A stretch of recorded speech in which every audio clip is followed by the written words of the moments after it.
Saúdo a igreja com a graça e a paz de nosso Senhor e Salvador Jesus Cristo. Amém? Amém. Meus amados, vamos abrir nossa Bíblia hoje na Epístola do Apóstolo Paulo aos Colossenses, no capítulo 2, e nós vamos ler do versículo 8 até o versículo 15.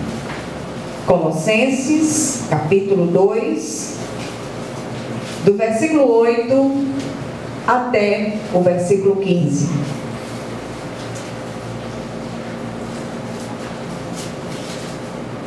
Amém? Amém.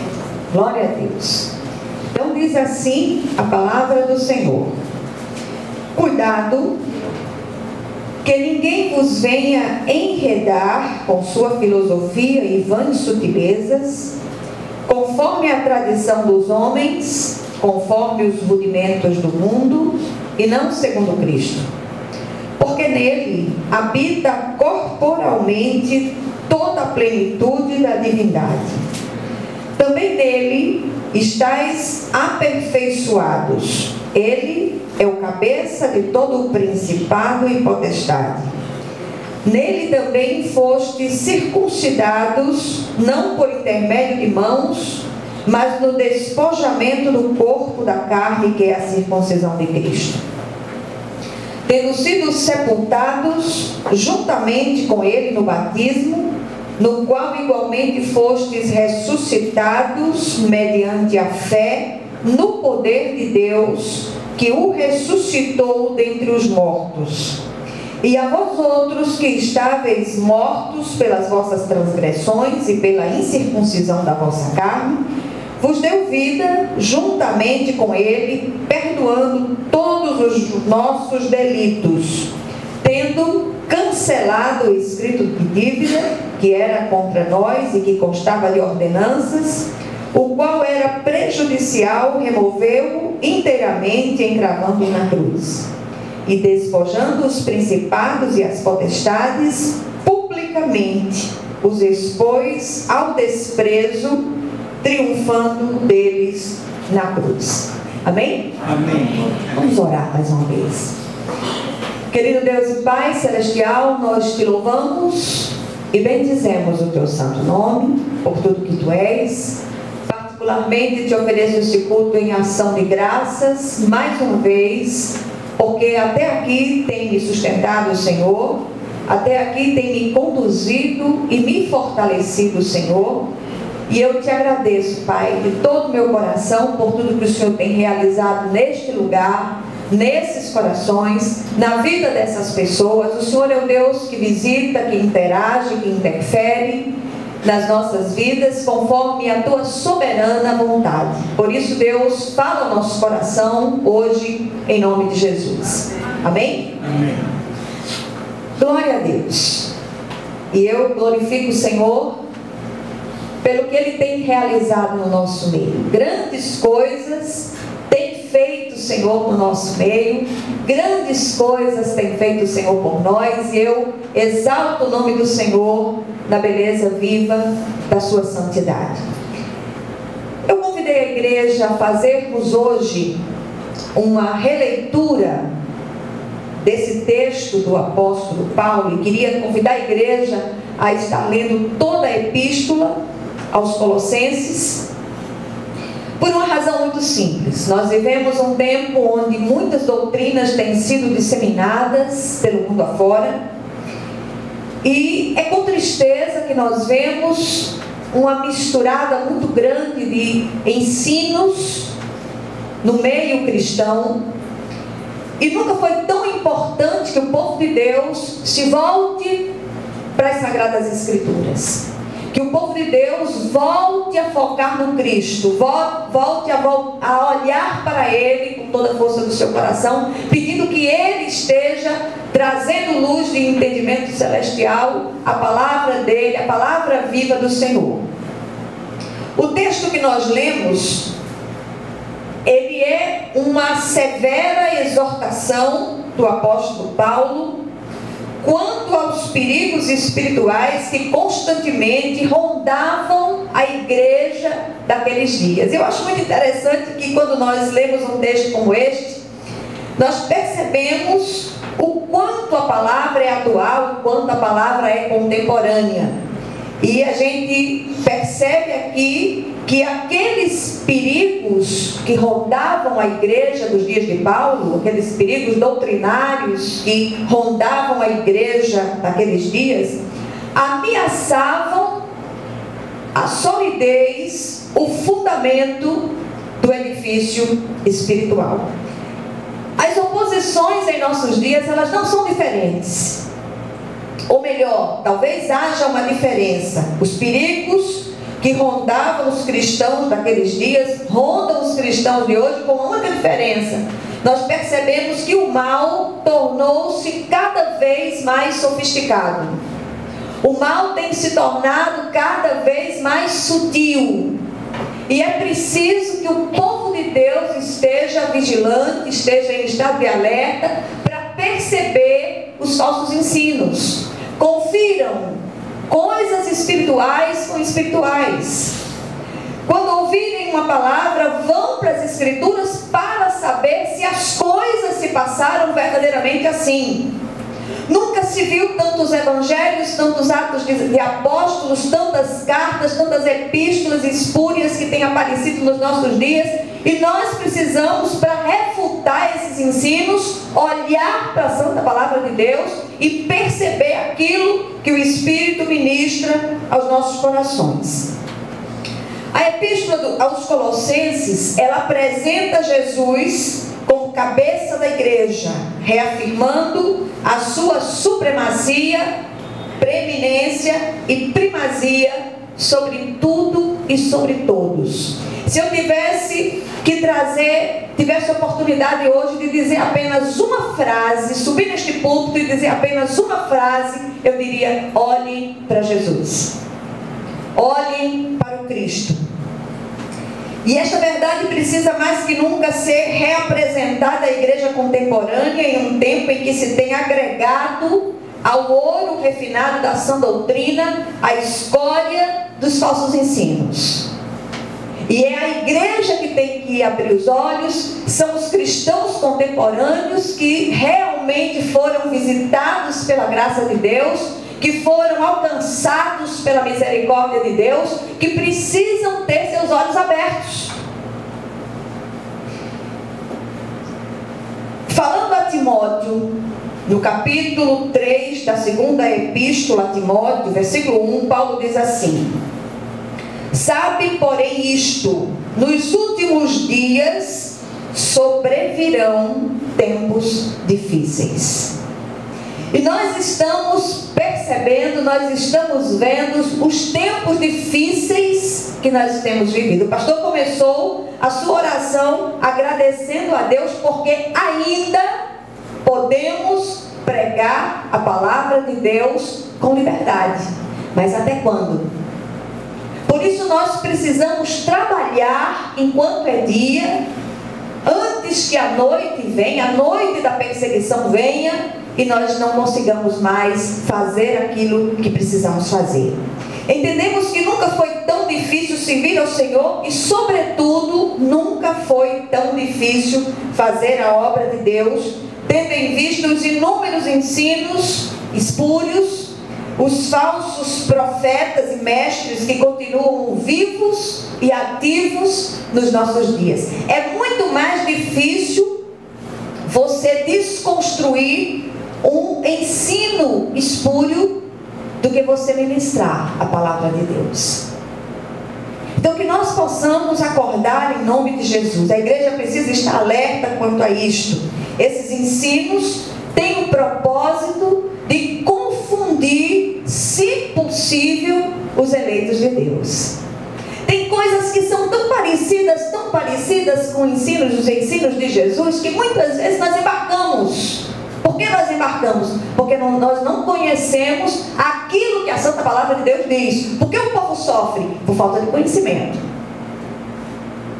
Então, queridos, que o nome de Jesus seja glorificado através da sua vida e da sua percepção daquilo que as Sagradas Escrituras ministram. Tem sido pregado um evangelho místico, especulativo, que busca um contato com poderes espirituais fora do Cristo, através de sacrifícios e votos de tolos que tentam de forma herética justificar o homem pelo esforço em aderir a essas práticas. Preste atenção aqui. O grande, único, perfeito e suficiente sacrifício Jesus já fez por você. Amém. Tudo que você precisa é crer nisto com toda a força do seu coração e buscar ao Senhor Jesus Cristo, que é Senhor de todos nós. Amém? Amém. A salvação, ela é unicamente pela graça, mediante a fé em Cristo Jesus, o único e suficiente caminho que nos leva ao Pai. Não precisa de mais nada. O crente, a obra de Cristo em nós está consumada. Quando Jesus estava sendo crucificado, esta foi uma das frases ditas por Jesus: está consumado. A ira de Deus foi aplacada através do sacrifício único e vicário de Jesus. Não banalize a obra da cruz. Aos que estão arrolados no rol de membros da Igreja Visível, sem experimentar, contudo, uma genuína regeneração do Espírito Santo, e estes se deixam facilmente persuadir, como disse Paulo, pelos os raciocínios falazes e demoníacos, pelas vãs filosofias e vãs sutilezas, se tornando instrumentos para perverter a sã doutrina. Nós recebemos muitas críticas, nós recebemos muitas palavras duras e ardidas de muitos obreiros da iniquidade, porque nós estamos trazendo essa palavra para vocês.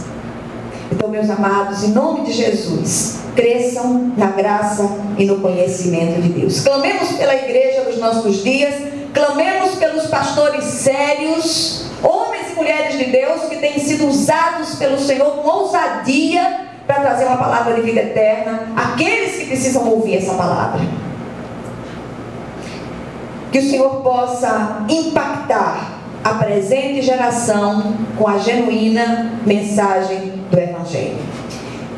Uma coisa que me chama a atenção no ensino paulino, sobretudo em se tratando desta carta aos Colossenses, que foi escrita para apresentar Jesus como cabeça da igreja e para refutar os falsos ensinos, e o método que Paulo usou aqui para refutar os falsos ensinos não foi bater boca com aqueles que estavam trazendo uma doutrina herética. Não.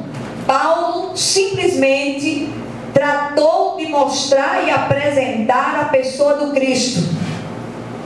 Não adianta você ficar dizendo: olha, isso está errado, isso está errado, isso está errado. Não, apresente Jesus. Mostre quem é Jesus. E o apóstolo combateu essas heresias, reafirmando algumas verdades que eu queria compartilhar com vocês, e vou ler os versículos novamente, só que na linguagem da NVI. Então, a primeira verdade que ele trouxe para combater aquelas heresias foi o versículo 9, está no versículo 9: Cristo é a manifestação visível do Deus invisível. Versículo 9 diz: porque nele habita corporalmente toda a plenitude da divindade. Em Cristo habita corporalmente a plenitude da divindade. Isto significa que Cristo é Deus. Isto basta. Não vou bater boca com fulano, com ciclano, com beltrano. Para mim, Jesus é Deus. Por que para mim Jesus é Deus? Porque a Bíblia diz isso.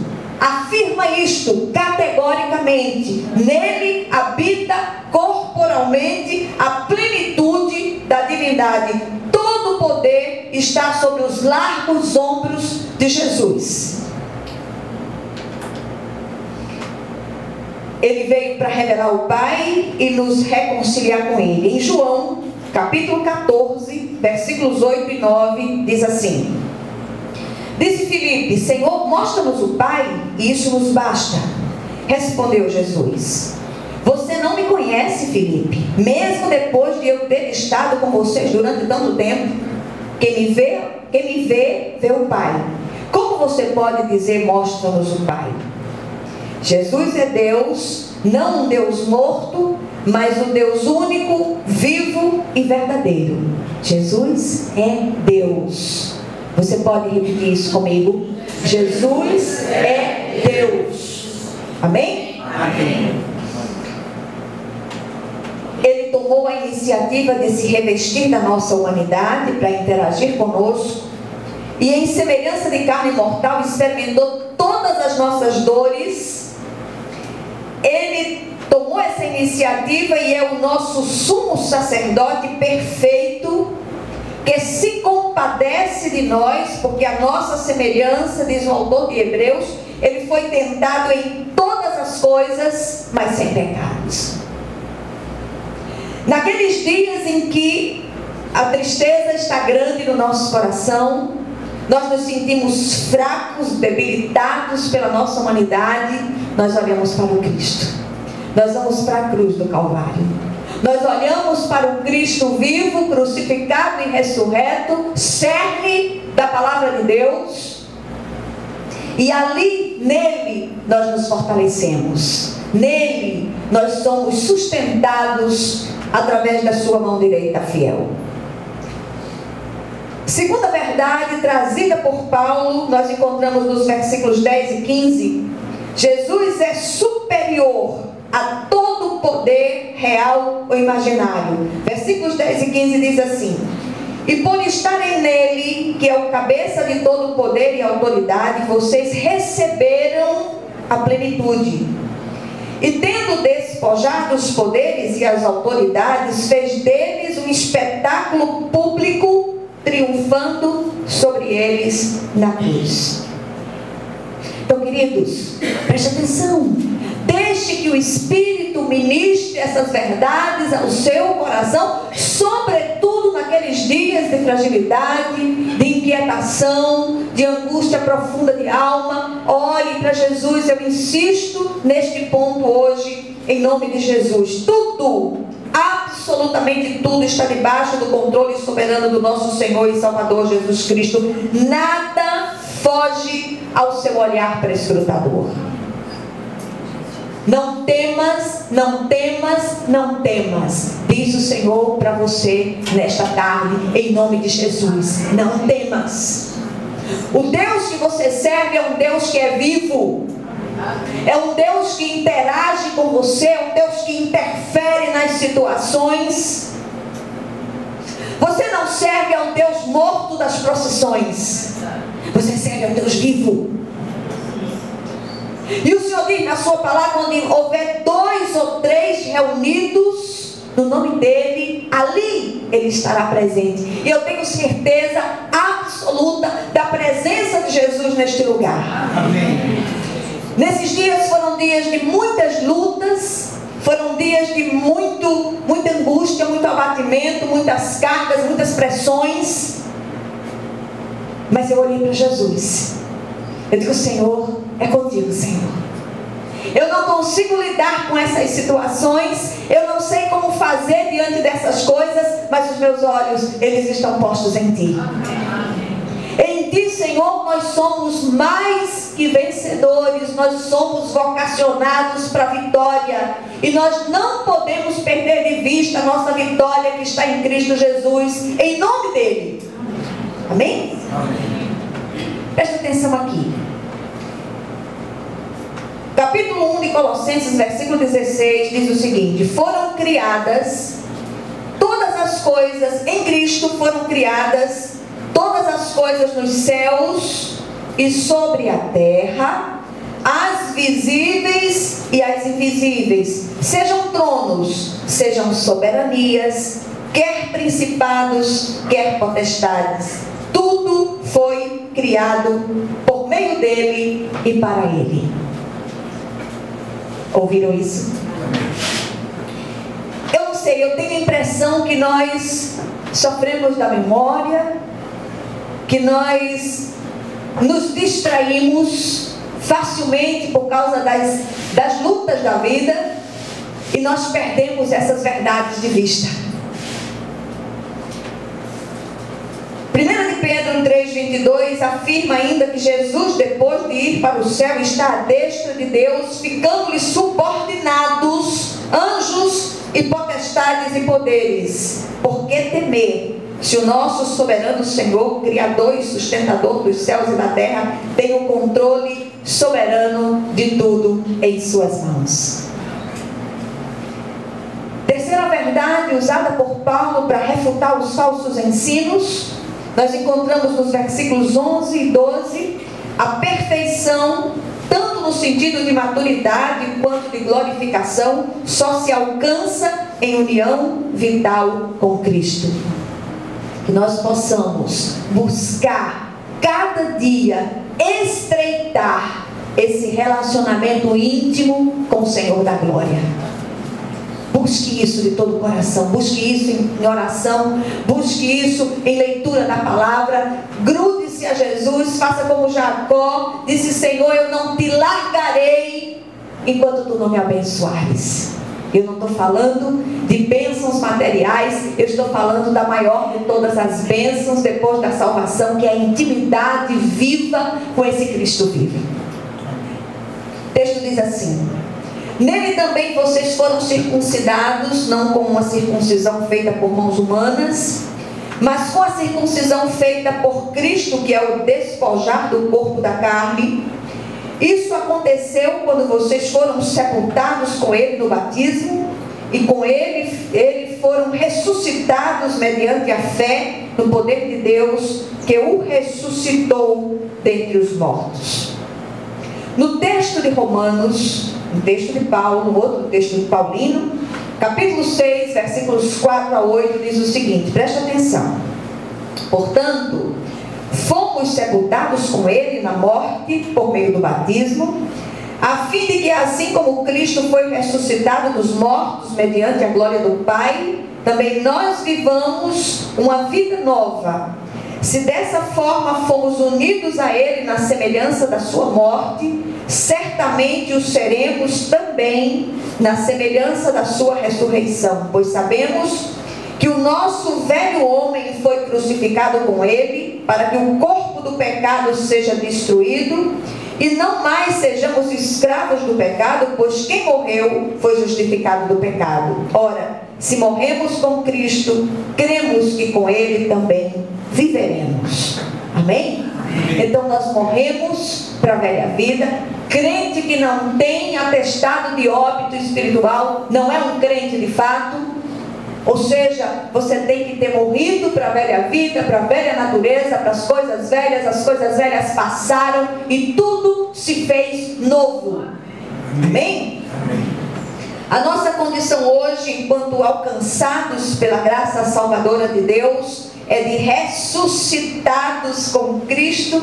Estamos no mundo, embora não sejamos mais dele. Estamos assentados com Cristo nas regiões celestes. Isso confere a você autoridade sobre as ações malignas que se levantam para demandar a sua vida e a sua paz, em nome de Jesus. Pare de esforamingar, pare de se inquietar pelos cantos, levante a sua cabeça, tome posse daquilo que o Senhor Jesus já lhe deu. Ele diz: eis que vos dei autoridade para pisardes em serpentes e escorpiões e sobre todo o poder do mal, e nada absolutamente vos poderá causar dano.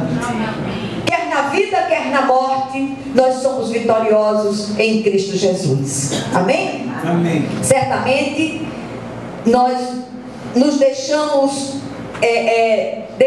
de experimentar aquilo que Deus tem para nós, aquilo que Jesus conquistou para nós no Calvário, porque nos deixamos persuadir pelos falsos ensinos que ecoam à nossa volta. Voltemos a trilhar o caminho da santa palavra de Deus, e este caminho não é uma estrada de chão batido, é uma pessoa que se chama Jesus Cristo, nosso Senhor e Salvador.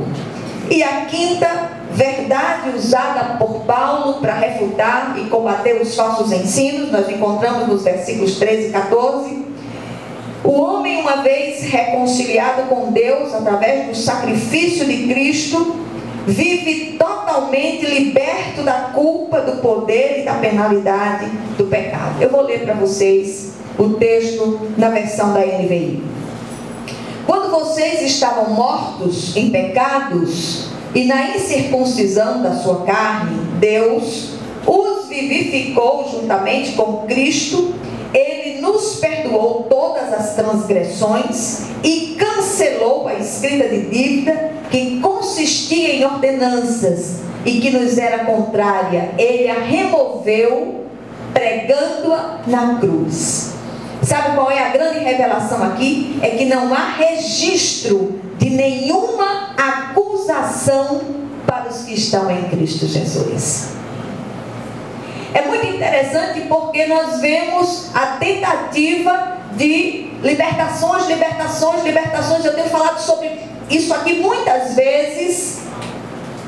E é preciso que você, que teve uma vida pregressa de devassidão, ou sei lá de quê, você carrega culpas intermináveis, para com isso em nome de Jesus, porque isso tudo já foi removido de você. Você é nova criatura, as coisas velhas já passaram e tudo se fez novo. Amém. E quando perguntarem pelo seu passado, diga: eu não vivo mais lá, não sei lhe dar notícia do meu passado, porque eu não vivo mais lá. Amém? Amém? Então, queridos, nossos pecados foram perdoados e apagados, nossa vida foi zerada. O sacrifício único, perfeito e suficiente de Cristo nos proporcionou isto. Ele nos substituiu naquela cruz. Agora podemos em Cristo andar em novidade de vida. Somos perfeitos? Ainda não. Não fomos glorificados ainda. Não tivemos o nosso corpo glorificado, como acontecerá no dia da ressurreição. Somos impecáveis? Não. Pecamos. Mas nós temos poder sobre o pecado. Nós podemos dizer não ao pecado. Nós podemos rejeitá-lo da nossa vida. E quando você, crente em Jesus Cristo, crente verdadeiro, genuíno, que nasceu de novo da água e do Espírito, você diz não a um pecado, esse não é retumbante no reino do Espírito. O Senhor nos substituiu sim naquela cruz. Deixamos de ser servos do pecado para nos tornar servos de Cristo, pois fomos comprados com preço de sangue. Hoje temos um dono, e este dono se chama Jesus, o Cristo de Deus. O Senhor, Ele propicia para nós uma nova vida. As coisas velhas passaram e em Cristo voltamos ao projeto original de Deus para cada um de nós. Saímos do pecado para a salvação pela graça. Desfrutemos dessa condição privilegiada. Olhemos para a eternidade. Os dias nessa terra são fugazes. Estamos vivendo dias difíceis, dias maus sobre a terra, mas o povo de Deus precisa fazer a diferença sobre a terra, precisa ser o povo mais feliz da terra, precisa ser o povo mais verdadeiro da terra, precisa ser um povo de uma palavra só, precisa ser um povo que ajude, que se compadeça da dor do outro. O povo de Deus precisa fazer a diferença sobre a terra. É um povo que tem domínio próprio, é um povo que não se ira com facilidade, é um povo que tem temperança, é um povo que tem alegria, tem paz no coração, tem mansidão de espírito, tem domínio próprio, tem fidelidade no coração, manifesta os aspectos do fruto do Espírito, porque o Espírito de Deus habita em nós. Amém. O que esse texto nos ensina hoje? Em primeiro lugar, Cristo é Deus e veio ao mundo para revelar o Pai, nos reconciliando com Ele. A iniciativa foi dele e não nossa, Porque toda tentativa humana de chegar à divindade é vã. Só podemos chegar a Deus e conhecê-lo através da pessoa de Jesus. Ele diz: eu sou o caminho e a verdade e a vida. Ninguém vem ao Pai senão por mim. Amém? Segundo lugar, o nosso Senhor e Salvador Jesus Cristo, crucificado e ressurreto, reina soberanamente sobre tudo e sobre todos. Não há nada nem ninguém que não se prostre diante da majestade do Senhor. Terceiro lugar, a nossa união vital com Cristo nos garante uma vida de plenitude. Ele disse: eu vim para que tenham vida e a tenham em abundância. Os que experimentam esta ligação, além de revestidos de autoridade, buscam e pensam nas coisas lá do alto. Em quarto e último lugar, por meio de Cristo, fomos livrados do poder, da penalidade do pecado e da culpa. Estamos livres. O Senhor cancelou o escrito da dívida que era contra nós, e nenhuma condenação há para os que estão em Cristo Jesus. Amém? Que o Senhor possa aplicar esta porção da palavra ao seu coração, em nome de Jesus. Amém? Glória